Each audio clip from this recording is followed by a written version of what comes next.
G'day viewers, well, did a bit of a clean out recently, got some balls and stuff, so I don't know, I might take the tube out of this one. It still holds there, might do a popping video with it. That one goes down a bit, that one holds, but it's probably just for my dog to play with. My dog will appreciate playing with these, so might end up popping some, see what happens. But yeah, it's just an old freezer that compressor came out of. I kept some of the plumbing work from that same freezer. Now I've been thinking this copper pipe here, I noticed, is actually slightly smaller than this heavier duty household water grade copper pipe. So I'm going to try and see if this can be soldered easier onto this, because these old compressors use steel in their plumbing. There's no copper here, they're just steel pipes. So being this is a thinner copper pipe here, it should heat up much better. I should be able to solder, make a manifold just like that, but with this pipe. Only I can't have any of these fittings on it. I have to redesign the fittings, but if I can get this to solder onto those compressors, I'll go from there. So I have my dual compressor manifold set up working out again. Here on in, there's nothing here, but here it's got a little capillary line tapped in from the refrigerant line, so I've got to cut it off from here. Tap it off into there, straighten it out a bit. So I got a little. Now I think I got a little tool that cuts the pipe, so I'll go and get that. So we'll show you how easy it is to cut one of them. Okay, I also finally found my little cutting tool here. I've been looking for this thing for a while, so finally found it. Now it cut me a decent bit of copper. It's got some sort of silver coating on it to protect it.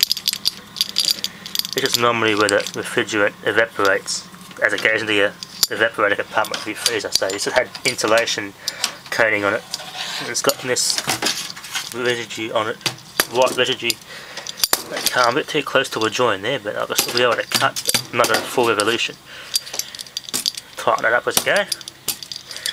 Make it way around.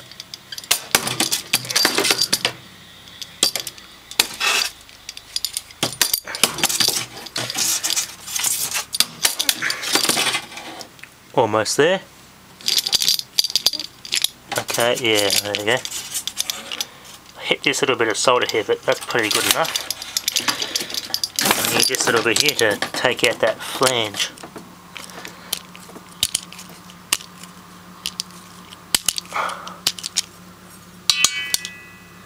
It's pretty lightweight copper, so hopefully I can solder this thing pretty easy.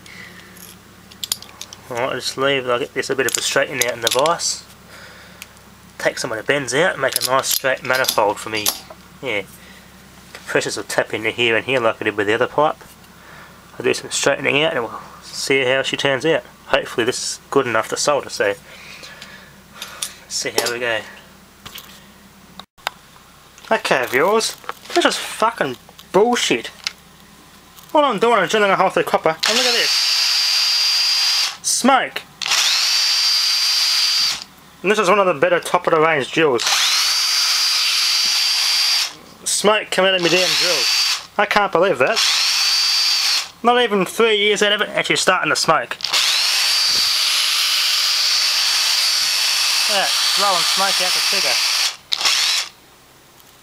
I better check the battery just to be safe. They're not hot. It says they're coming out of here to smoke. I think the switch might be burning out. The motor's fine, but the switch has just got smoke coming out of it. Like I thought, yeah, see how the battery says recharge.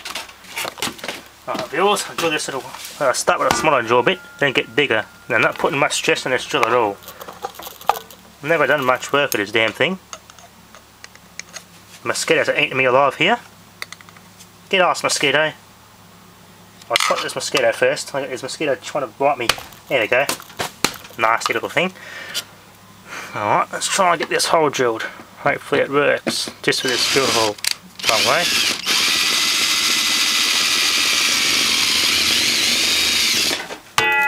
Ooh, that was close. Nearly went through. But yeah, my compressors will tap into that.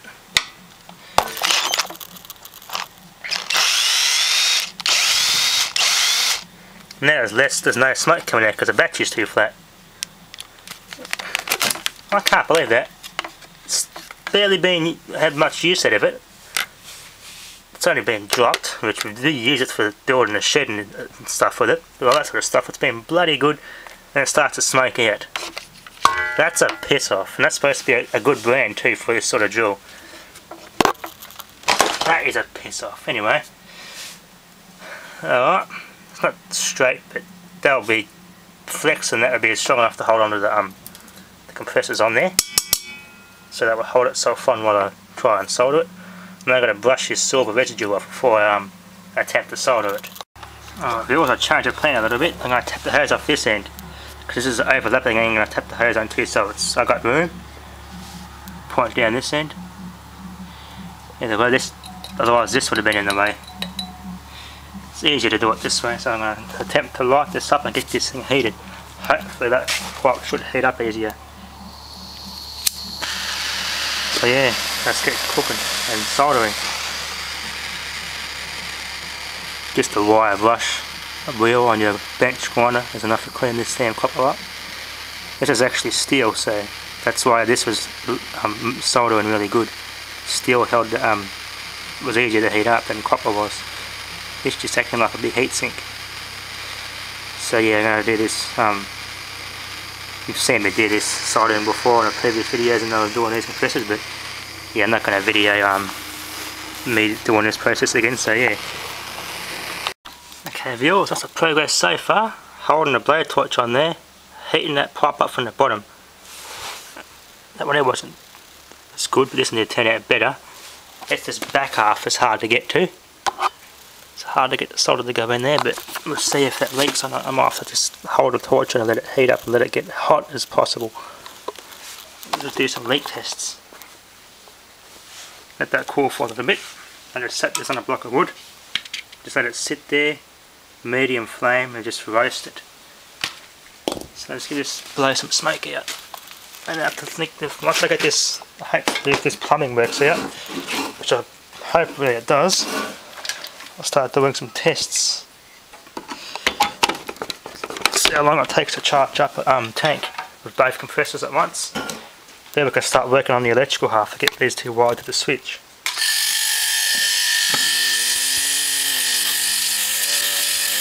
Blowing out some hot air.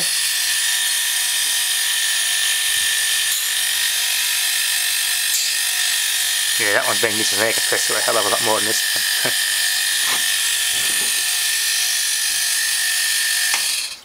Okay. Oh, let's get some soapy water, spray some soapy water in there and give it a test. Okay, I've always did a high pressure leak test. Block that off as hard as I can, and this cut blocked off as hard as I can. No, little to no bubbles there. And at the back of this one here, the back there was bubbles coming out, so I've got to get that heated up a little more to get it to bond. So we get this going again. Just let it sit and just let it sit for ages.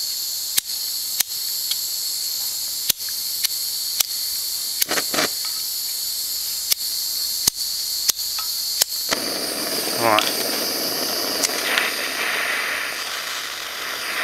Just heat the back of that up, so let it sit in the back of it.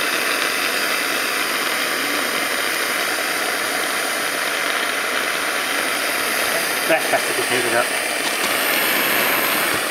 Let that dry, and this will get red hot before the copper gets hot, so let that build up some heat.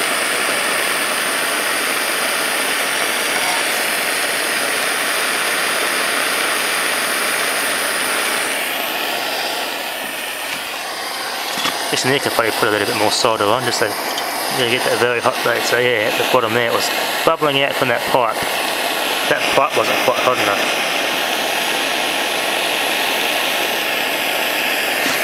It's starting to change colour there, so I'll let that sit for a while. Camera can pick up the infrared heat better than I can see the heat, so yeah.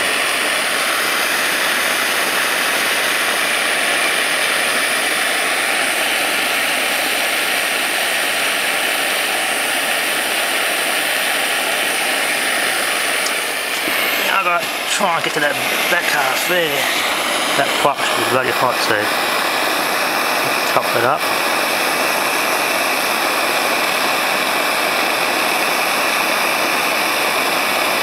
There we go. That seems to be sealed. Let that heat up for a while. Flow itself around that connection. Get a good solid joint.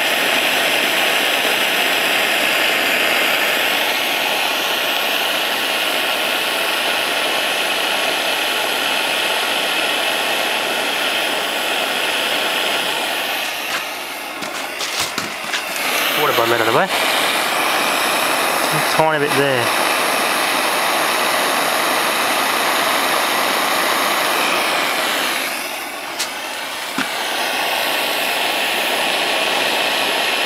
Alright. Let this go for a bit to see how we turn out. Okay, Bill's got a little bit better job done here. Better than what it was. I got a good inspection, polished it with a wire brush, and seems to be pretty good. Close that off some more. Hopefully there's no leaks.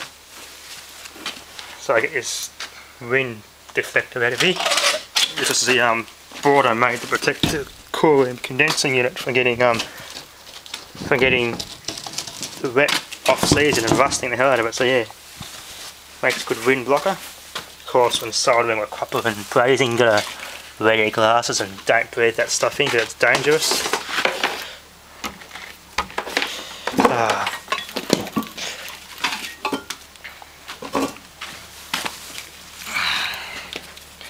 Trusty double adapter, and we get this thing plugged in. Alright, let's see if this thing actually leaks or not. I might have to do a little bit more touching up on this one here. I'm pretty sure that one is good now, so hopefully fingers crossed. I hate one of these power points, can't get your finger behind there to operate the switch. Especially those double adapters.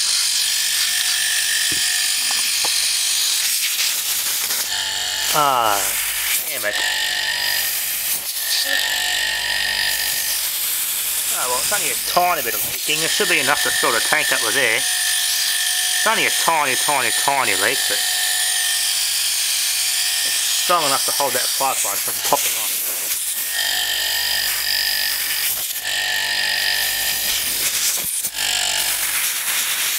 Oh well, it's only a tiny slight seep, so hopefully it has a good structural weld or connection. I can put a hose in there and high pressure in there, charge up the tank with air. So hopefully all is good with this. So yeah, that's that done. Now I'll put a little special thing on here to hold a hose clamp on somehow, some sort of fitting on there.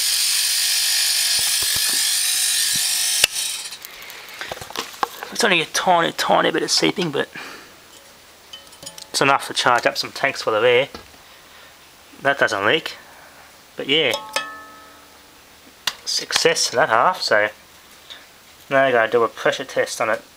Put some sort of fitting I can find on there with a screw-on fitting for a hose to go to me from there up to the inlet to the tank. So yeah, I'm gonna find a fitting that does pipes half the size of the one that I had on here. So that's my next challenge. So for now, thanks for watching.